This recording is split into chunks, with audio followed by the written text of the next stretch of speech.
for female athletes in the United States of America. But there have been countless institutions that have tried to sidestep or get around the concept of equal investment when it comes to women's sports. I'd be interested to know your thoughts, just when you were talking there about worth and that kind of messaging. We have so many young girls and young women tuning in every day of the week to women's sports, and particularly now to the World Cup final. What kind of messaging does that send to them when you're raising those points about this means we're not worth as much? It means that they are worth fractions of what a man is worth. And that is not the messaging that we want to send young women in the United States or globally, because we have found that the best leaders tend to be women, right? These skills that we possess that women have had in spades when it comes to empathy and our listening skills and compassion, these create the best and most effective leaders who run our countries, who run our companies, who run our businesses, run our families. And when you create a female athlete, you're creating a future leader. And that is exactly what we want to do with this Women's World Cup, is have every young girl who is watching inspired to believe that they can achieve more, inspired to believe that they can be the next leader, the next president of the United States, right? The next prime minister. And that is absolutely the type of messaging we want to send to young women around the world. Focusing on those great athletes just briefly, Joanna, obviously the final is on Sunday. It's the pinnacle of your sport. I'm just going to put you on the spot there now and say England or Spain for the win. I am on the BBC, but I'd be saying this otherwise. I'm taking England over Spain. I've just been so impressed with the Lionesses' resilience throughout this tournament when it comes to injuries, when it comes to playing in front of 75,000 people who are rooting against you in the stands. They have been an inspiration. So I'm taking the Lionesses in the World Cup final. Okay, well, we'll leave it there. Joanna Lohman, former professional soccer player and member of the US national team. Thanks so much for joining us. Thank you. Well, someone else hoping for an English victory is Alex Colvin, a former professional English soccer player herself and currently head of strategy and research for women's football at FIFPro, which represents 65,000 professional soccer players, male and female. We caught up with her a little earlier. Alex Colvin, thanks for joining us. We'll get your thoughts on the big game on Sunday in just a moment, but let's first talk about the tournament and women's soccer in general. There's been some top drawer soccer on display these past few weeks, but also the tournament has shone a light on inequalities in pay, prize money, very basic things as well, like kit and access to physios and proper nutrition. What do you think the legacy of this tournament is? I think the legacy that we will see, Katrina, is one of the best tournament that there has been in women's football to date. I think that the players have performed to a level that was, expected from everybody who's a fan and who works in women's football, but for those new fans, probably something that they've never seen before because it's been truly exceptional. I think moving the tournament to 32 teams has meant that the quality has increased, where many people actually doubted that and thought that the quality would decrease because of the increase in teams. So I think on the pitch legacy is absolutely phenomenal. I think off the pitch legacy is yet to be seen. I think you're right in citing that there has been lots of discussions around pay equity, around conditions, around basic treatment of high-performing athletes and international footballers, and I think that remains to be seen. I don't think the conversation should stop here, and we're really conscious of like, once the light goes off these players and the World Cup finishes, what actually happens after that. So it remains to be seen what the legacy is off the field and around the players in a more holistic sense, but I'm hoping the conversation doesn't stop here. And there's a great difference, Alex, isn't there, country to country? I mean, you have somewhere like the US where there is equal pay at a national level, but it's not the same in every country. Tell us about that.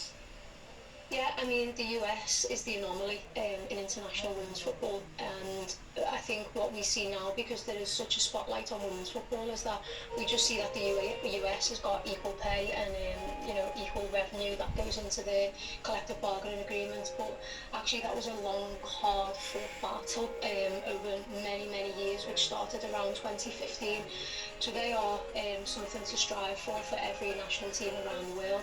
However, when you kind of look down the pyramid and we move down and look more broadly at football globally, there are really fragmented examples of how football is developing globally, and that's for a couple of reasons. It's investment first and foremost. It's about being prepared to say we're investing in this team, and it's a long-term strategic investment that's super important. I don't think in many teams what happens is they go from tournament to tournament, so it's like we invest for this certain amount of time because we want this X result, where actually what we really encourage at FIFPro is a long-term strategic vision for not only national team football but also club football as well. That we know that to invest in players doesn't mean that you get results. It's not an immediate impact of investment. And I think England are a really good example of that as well, the way that they've invested in their national team quite heavily since the formation of the FAWSL in 2011, and we've seen now that they are European Championship winners and also World Cup finalists. So you're talking about a long road travelled there, a long road still to go. I'd be interested to get your response to today's comments from the FIFA president, Gianni Infantino. When you hear him say that women should pick the right battles to convince us men what we have to do, that there are open doors at FIFA that women just need to push, and describing equal pay in the World Cup as a slogan that comes up every now and again, what do you make of that? I think it's a really interesting way to view the struggles that women face in women's football, and more globally.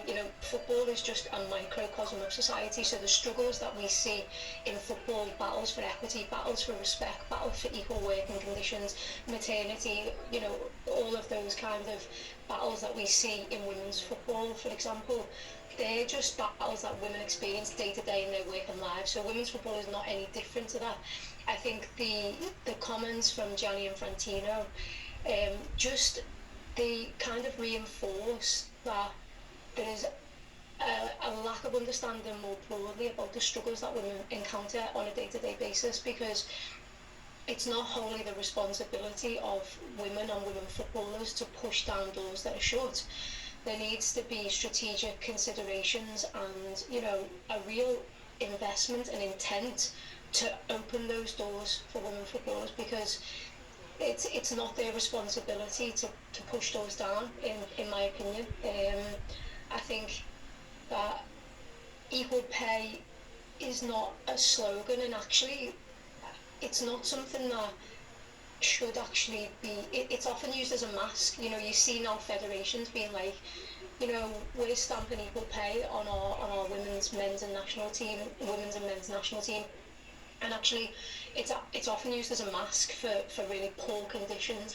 So I think I'm quite happy for the equal pay to be called a slogan, because I think we need to look at the whole holistic picture of players, conditions, compensation, protected dialogue for players. That's really important to us at FIFPro. It's something that can be used to progress watch, but it's also something that's super important. Alex Colvin there from FIFPro, the Global Players Union. Well, as she said, the issues we're talking about aren't exclusive to soccer. Adelphi University in 2019 analysed average player compensation in American sport, and it found a massive pay gap between the NBA and the WNBA.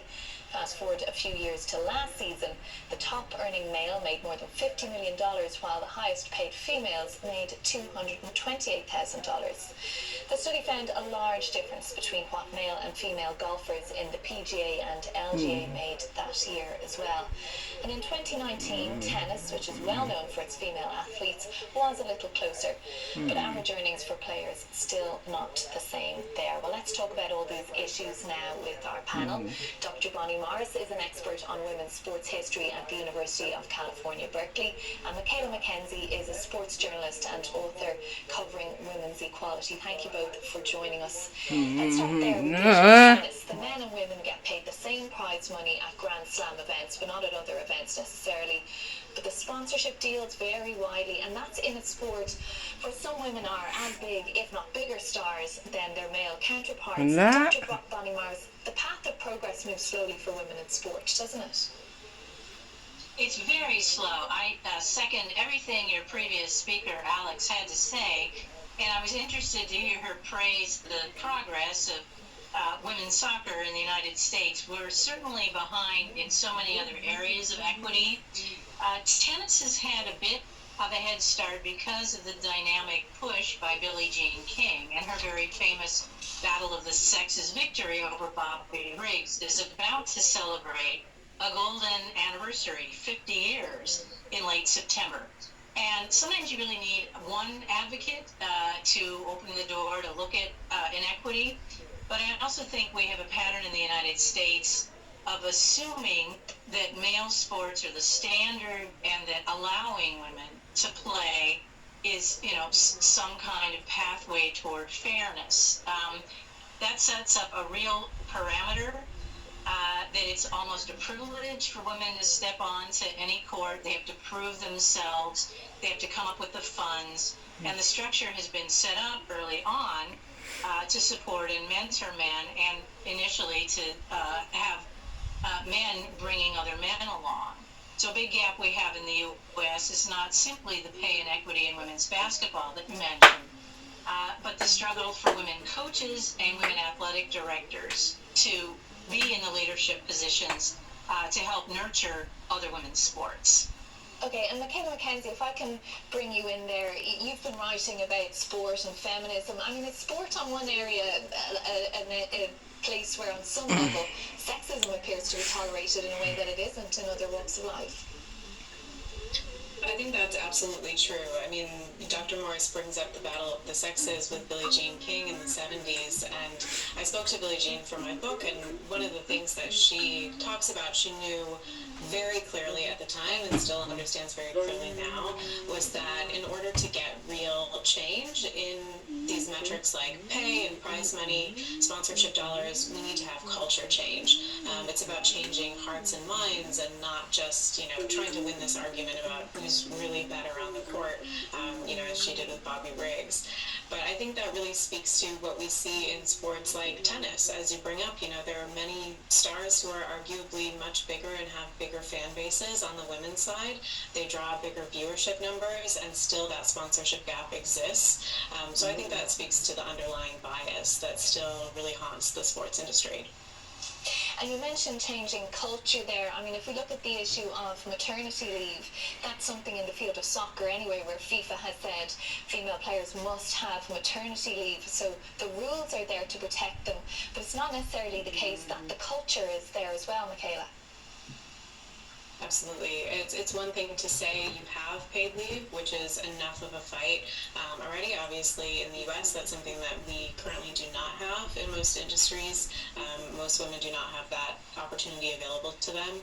But even if they do, having a culture that supports the return to work, and in sports specifically the return to play, where obviously your body is your job, that's something that really needs to happen, I think, from the top down.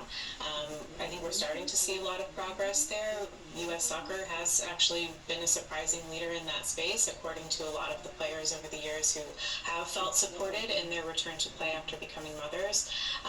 But that's something that we absolutely need to see more broadly. Historically, you're nodding along there. How can we solve these issues? I just feel like historically there's a lot of skittishness about women's bodies. There's always tension about modesty. What are the uniforms? That's a big barrier globally for many young women from conservative cultures to do any kind of public or even private play.